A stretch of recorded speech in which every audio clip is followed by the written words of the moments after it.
Good morning guys.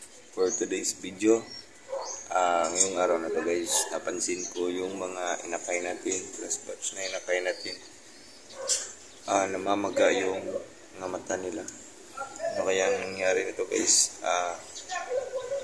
Sayang naman yung mga inakay nito, namaga yung mga mata. Tatlo pa naman. Ganda pa naman ang linyada ng mga ibon na to. Tingnan nyo. Yun nga guys. Namaga yung mga mata ng inakay. Ito pang tatlo yung namaga yung mata. Siya nagluluha. Kaya nangyari nito. Kapon, chinik ko ito. Hindi naman ganito yung ano nila. Pero ngayon, napansin ko yung pag subo ng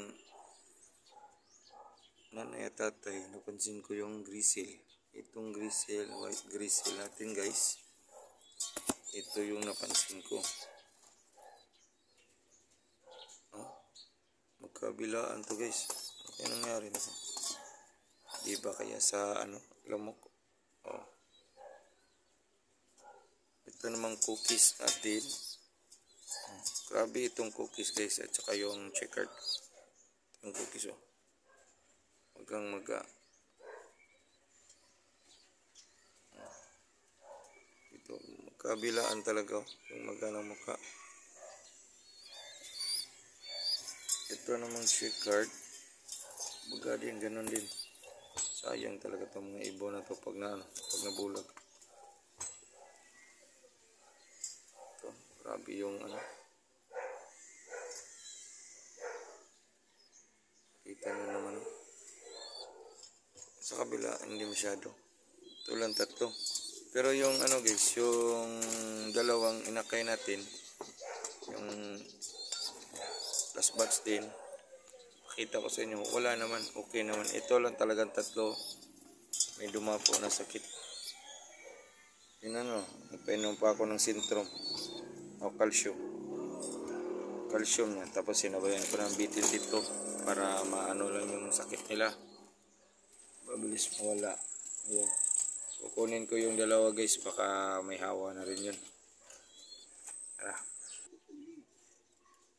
Ito naman yung dalawang inakay natin guys. Wala naman silang sakit. May magkatabi na ito ng kulungan. Ganda talaga nitong wala mga sakit guys.